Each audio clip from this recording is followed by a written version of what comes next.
Ala whai maia sa moa I whanunga lei o le nei tai au fōu. Au maia si o tātou tāpua I le tua. Lo no ue, I o tau whanongo mai I lau tū la whono. Ia wai mai I o tau talinga I upo o lo ngutu. O te tau tala tu lava I le whata oto. O te tau atu mea lilo, talu ana mua. O mea na tātou whanongo iai, ma tātou iloa. A tala ina, mai fo I a te I lātou, e o tātou tama. O le te talo, mo le angang pa ia, e tātou ifo ma te talo I le atu. Le atua silsile e se lo mātou tama e whawawau. O lau fio lava, sa tapua o ina lo mātou wola. O mātou momoe ma malo lo I le pongsa o mou mali atu. Wala fai mailo watu nuu I le nei tai au o lo wasu pa ia. I leo la fau ma le maalosi whawhauina mai lau fio. O le langi soifua o lo walofa ma lo wanga le lei fai pea. Pei tai le ali ie. E fai wawale lava la mātou tāpua inga nei. Pe au noa ma le mana o lo wanganga pa ia. A wao I mātou o tangata angsal. Mātou mua I wala awai le mana o lo wanganga sa. A fio maia. E tau to alua ina la mātou tāpua inga nei. Mātou tāpua iai ma le anganga wha maoni I o luma. Ma wha silisili nai pea le vi inga o lau fio e whawawa. I lau lava suafa Yesu o mātou tatalo atua nei. Amen. O le whaitau ina o le tuspa ia. Tusi whaitau mo le nei tai au. Tusau le whasinonga le tusi le au leo leo. O mai lea le evangelia ma reko. Arona mta upo ono. O te whaitau ina le whai upo e fitu. Se ia whaangata mai le whai upo e sefulu malutolu. Ma reko alona mta upo ono. Whaitau mai le whai upo e fitu. Se ia whaangata mai le whai upo e sefulu malutolu. Whaafonga maia. O nisine yo awhiong pa ia o tātou o tua. O wala watu o ia le to atina anga fulu ma le to lua. O na awatu le ia te ilatou e tai to lua. O ia tu atu fo ia te ilatou le pule ia nganga leang. Mana fetala iatu ia te ilatou. Awala tau te ave se mea ia latou malanga. Tau lava o le to e tas. Awa se tanga. Awa ni me ai. Ia le ai fo ini tupe i o latou fusi.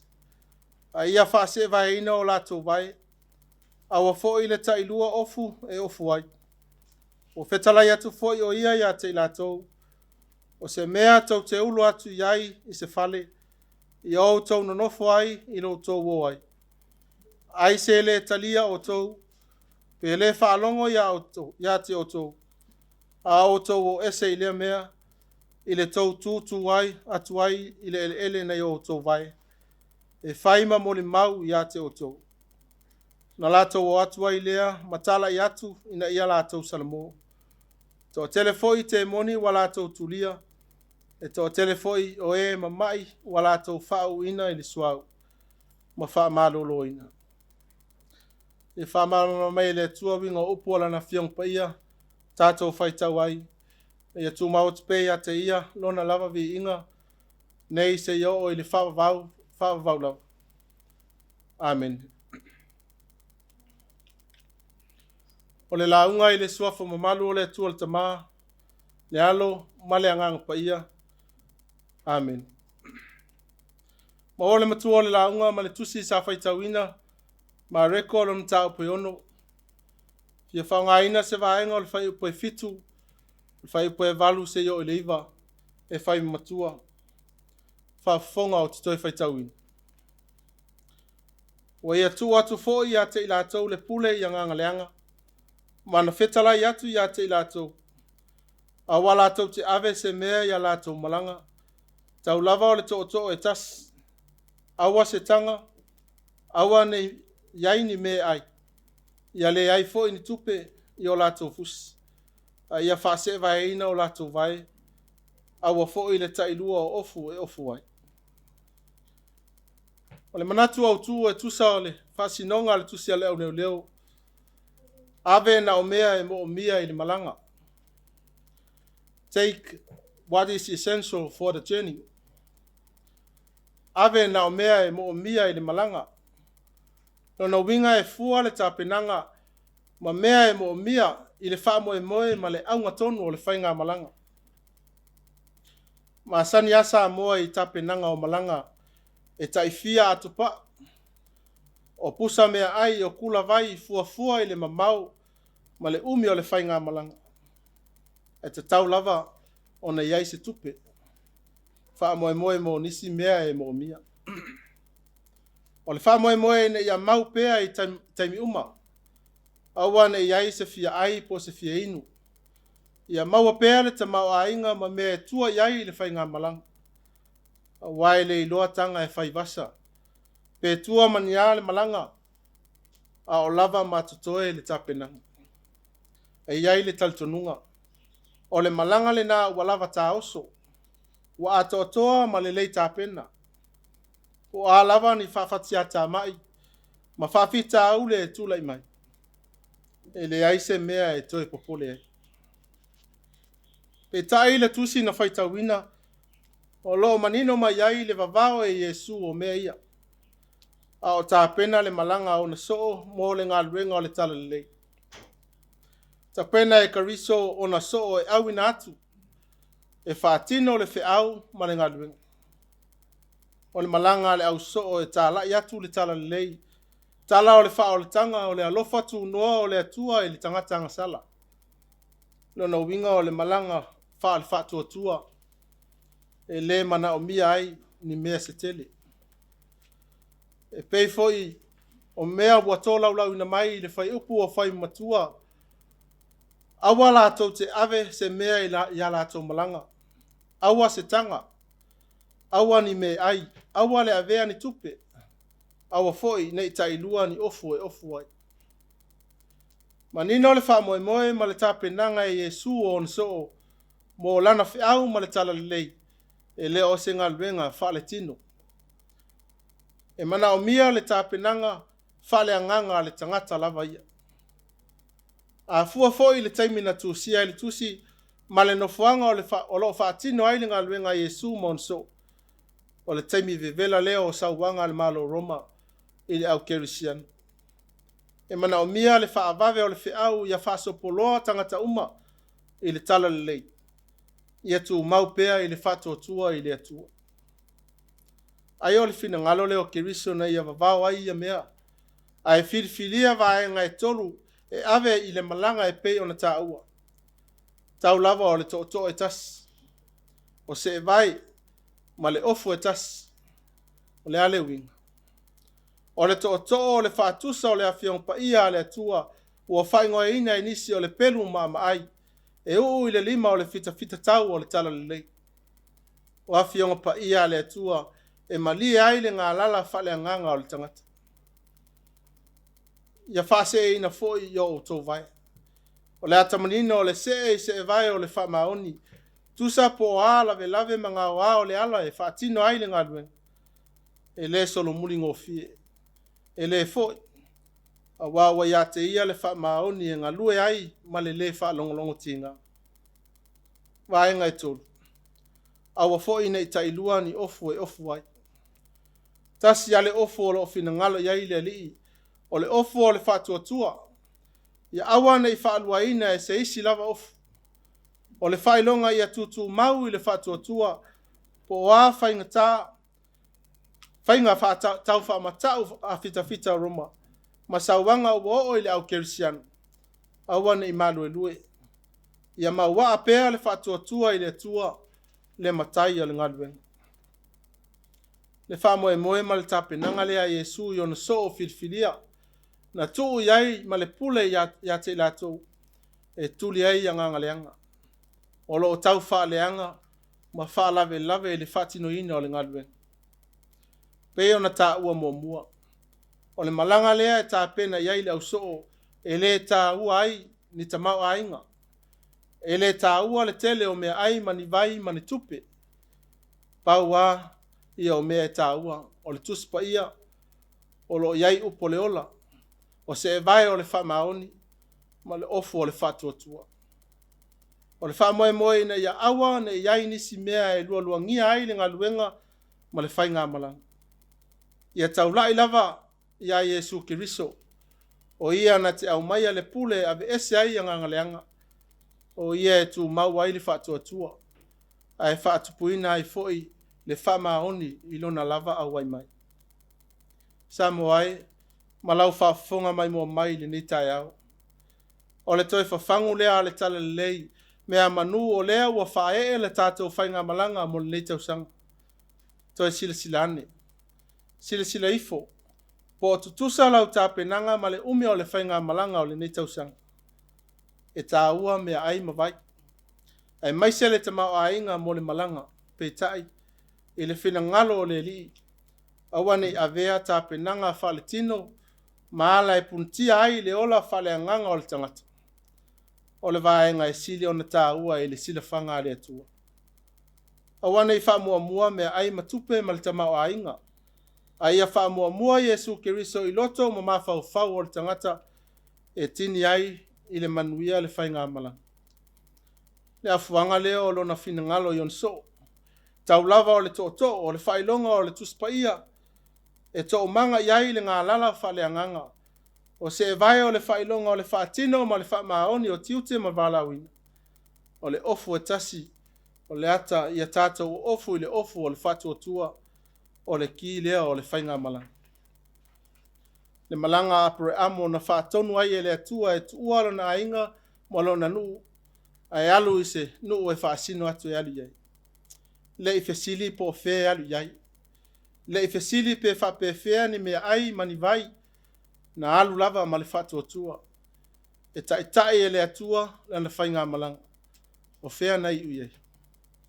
Whamanuia iai le atua. Ta ua o le tamao le au whatu o tua. Tufi tau whao manuia i kanana. Le nuu whai mai e tafe ai le suasusu ma le meli. Ma fua i sea. Ma fua mai a apre amo. O le tai sa ofu i le ofu o le whatu o tua. Sa se e vai o le whamaoni. Ai o le tamaa sa muli tai a fionga le atua. Ina ia whai ma tai lana wha nau e whavavau. Sa mo ai. Ai se mānaia e tā pena whapea la tātou whainga malanga i le netau sanga. Mānaia le anawa tau na tu, anaia tātou tua a, na whauailo tā whaavae, ia whaavae i le atua sa moa, o toi sao.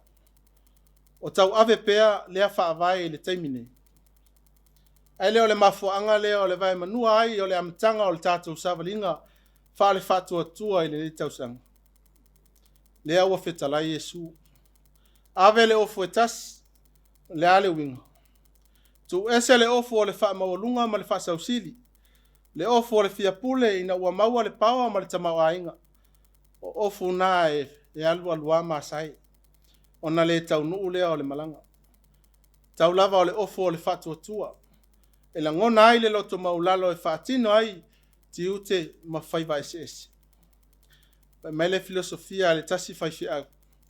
If you want to walk fast, walk by yourself.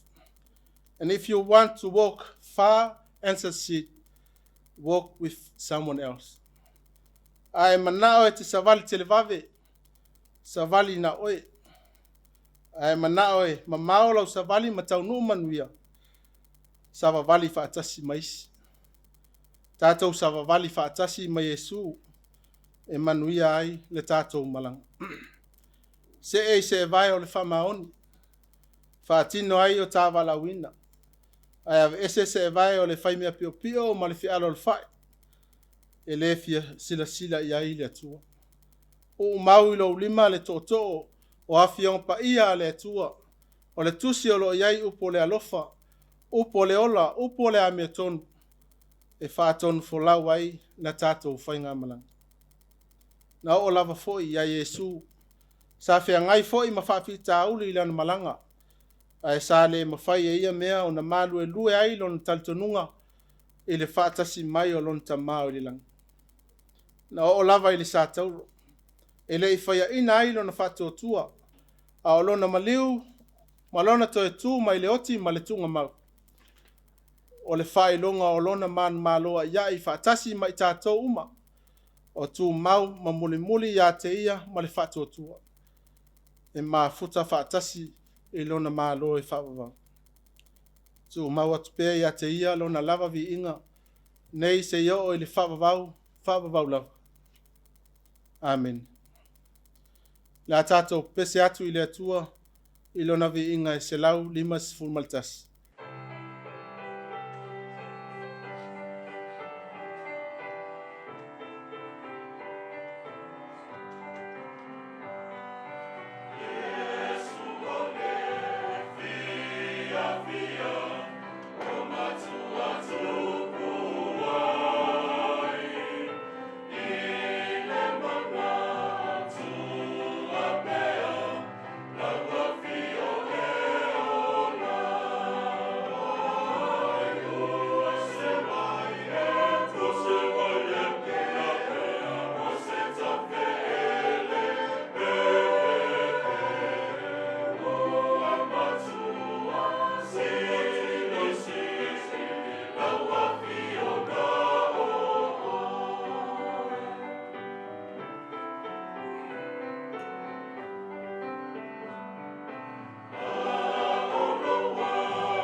O tātou tālusanga, talo o le whaafitai, whātou e senga, o tu ina atu o tātou mana o ile atu.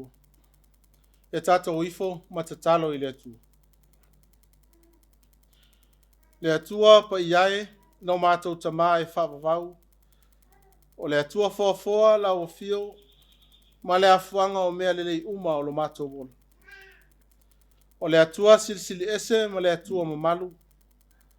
O pai malu mai le saua le tai au, Matongo ai malama o le nei asofo.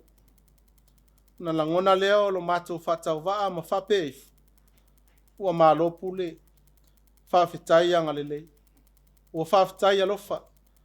Ua matou mawai le ola fou mai lau fi. Matou sulalo alofa ma lo anga lelei. Ua wala fai mai whanunga lelei lo watunu ili nei tai au. O le aso fou e whaopopo i aso e tele o lo matou wolo. Whamanuina lo walofa tausi. I lau ta inga i si o matou watunu. Ma i lava iona tai whale malo. Tai whale kale sia. Tai o nuu mafionga.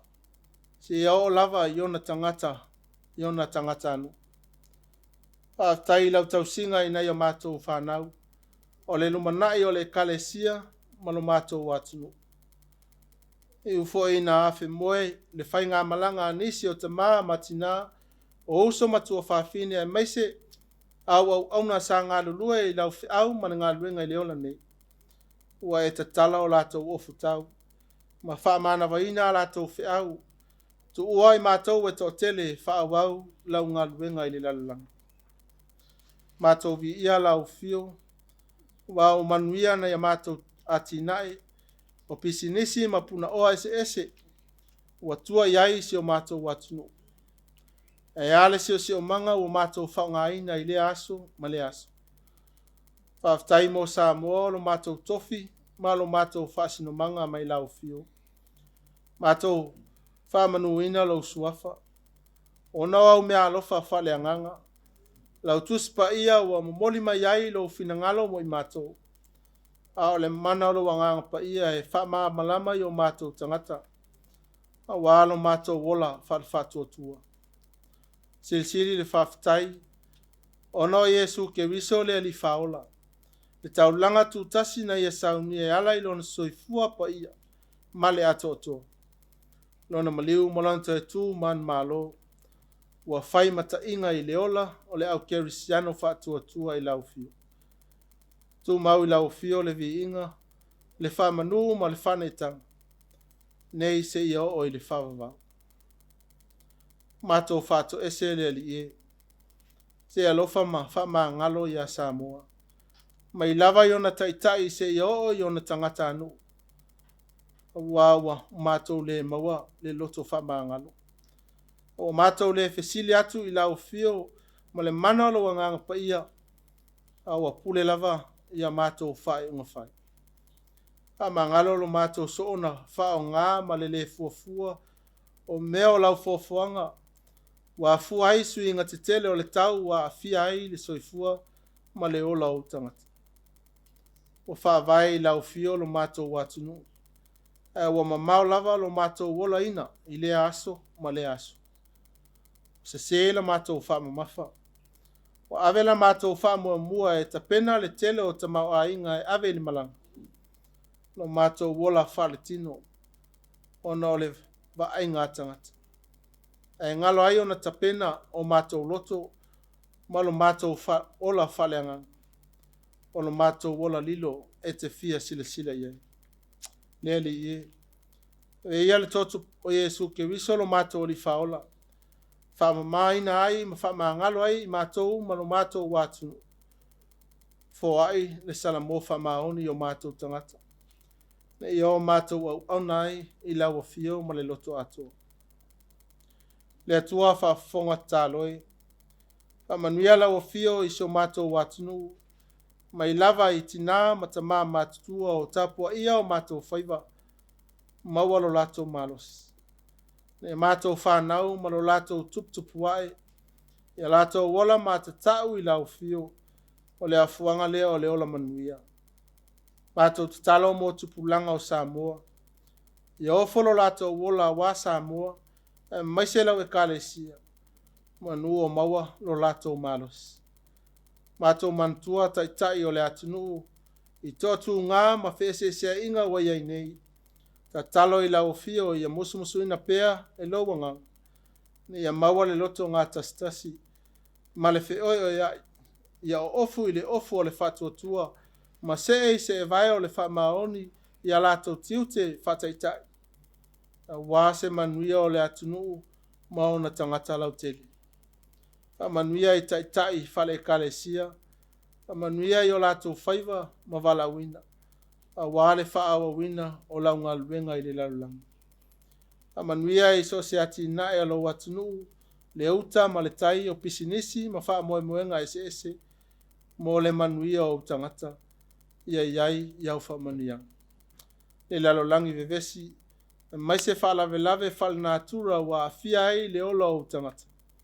Pa iane ma pa ifo lo mana la veai ia i lātou o mawhatia. A mawhanawhana i e o whano noa. Wha lotu tele ia i lātou wa tau wau ina le ai se wha moe moe. Le ali ie o ia mātou tutalo. Wha tasi ma mātou matatalo le leoa i le loto o le tangata lava ia o mātou wofo ina o mātou i lau fio. Mātou tutalo.